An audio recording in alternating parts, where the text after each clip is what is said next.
Assalamualaikum warahmatullahi wabarakatuh ya, ketemu kembali dengan saya di channel Pangeran Surya Putung. Gimana kabarnya teman-teman, sehat? Mudah-mudahan selalu diberi kesehatan, dilancarkan semuanya teman-teman ya. Oke, saya akan melanjutkan ya tentang alamat-alamat yang didapat ya atau yang diperoleh oleh Satrio Beningit ya. Jadi ASP melihat ya seorang syekh, nggak saya sebutkan namanya teman-teman ya, mengabarkan goa yang dulunya untuk beristirahat ya dalam perjalanan yang sangat jauh ya teman-teman. Namun gua itu sangatlah memancarkan ya, pancar ya dengan kealamannya ya, dan membuat para syekh nyaman dengan tempatnya. Sehingga mereka menjadi betah di gua tersebut dan seorang syekh titik-titik ya menceritakan tentang gua tersebut. Dahulunya tempat itu untuk berteduh orang-orang soleh ya teman-teman ya. Dan mereka zikir, sholat dan sholawatan ya itu di gua itu karena mereka dulunya sedang fungsikan ya agar mereka benar-benar menjalani syariat Islam dengan usul ditemani seorang kakek titik-titik nggak saya sebutkan ya teman-teman ya. Maka dari situlah gua itu sangat terpancar auranya dengan sukma-sukma mereka yang masih di tempat itu yang selalu standby dan mereka zikir semua ya. Di gua tersebut ya tempat berkhulwat ya.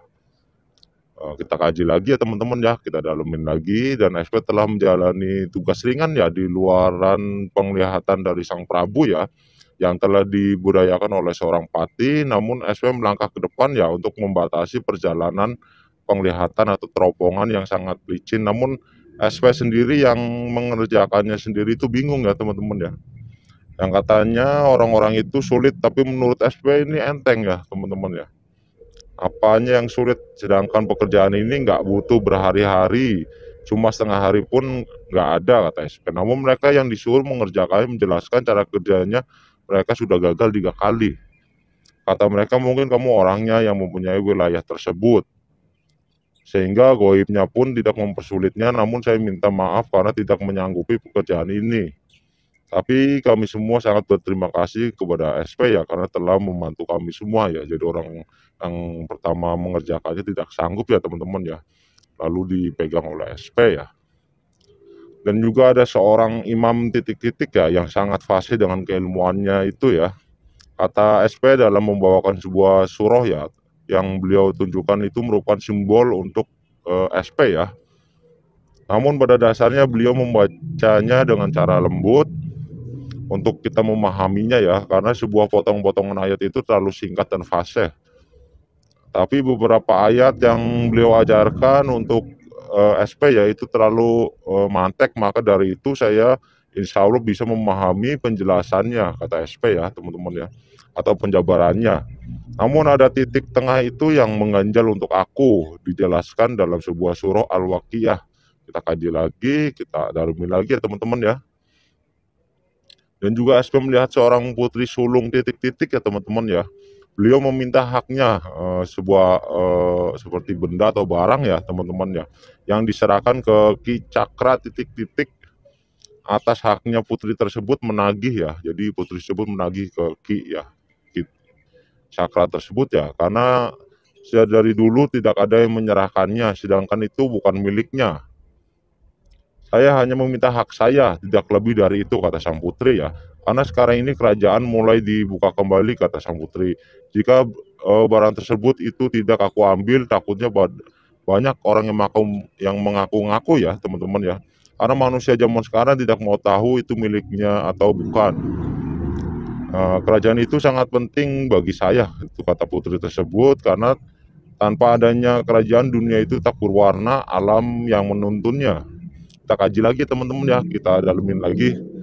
Jadi dan di situ juga ada SP melarungkan ya tasbih di air terjun ya, dan tasbih tersebut diputarkan di dalam air terjun dengan tujuan nggak saya sebutkan ya teman-teman ya, dalam kawasan titik-titik yang telah dibait atau dibatil orang suatu daerah ya di zaman dahulu ya teman-teman ya, karena mereka merasa bahwa adanya sang satria itulah aku lebih dulu, namun mereka di situ mempunyai kesombongan yang sangat dahsyat ya, sehingga meruntuhkan ilmu adat yang digunakan oleh pasutri-pasutrinya. Namun aspek ini mau membukanya lagi agar adat itu masih tetap sama seperti dulu ya, supaya sungai-sungai di daerah tersebut tetaplah menjadi teladan atau untuk masyarakat ya. Jadi masyarakat itu apa namanya ya, makmur ya teman-teman ya. Dengan SW menjalankan tadarus ditemani oleh seorang syekh, nggak saya sebutkan ya teman-teman ya. Ini SW bertanya ke seorang syekh, siapa yang mengajarkan saya barusan katanya. Nah, kata syekh tersebut, belum waktunya kamu tahu, nanti juga akan tahu dengan sendirinya. Jangan ragu, beliau sangat sepuh ya, yang sangat kental keilmuannya. Suatu saat ada seorang ulama besar yang akan mencarimu. Kata seorang syekh tersebut ya, beliau sedang duduk di atas awang-awang ya, di puncaknya gunung titik-titik ya, nggak saya sebutkan, yang sangat menanti kehadiranmu SP. Namun saat-saat ini belum bisa karena beliau sedang menyiapkan wadah ya untuk kedudukanmu atau keilmuanmu, agar keilmuanmu itu bertambah dahsyat dan kental. Semua itu beliau menyiapkannya ya demi manusia yang ada di dunia ini. Jadi ditunggu oleh seorang saya di puncak gunung ya teman-teman ya, di awang-awang. Dan di situ juga diperlihatkan ya seorang imam titik-titik dan seorang syekh titik-titik ya teman-teman ya, menjelaskan tentang lahar kepada Satrio Piningit ya, dan Syekh Siti Jenar memberikan pagar ya untuk lahar tersebut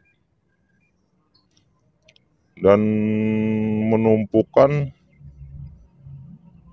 suatu benteng-benteng ya, suatu benteng-benteng agar lahar tidak mengalir kemana-mana ya. Tujuan utama itu menarik energi lahar yang panas supaya lahar tersebut bisa mendinginkan alam ya. Namun kata SP, kalau cara seperti itu aku lihat di sekelilingnya banyak dampak ya, banyak yang terkena dampak ya.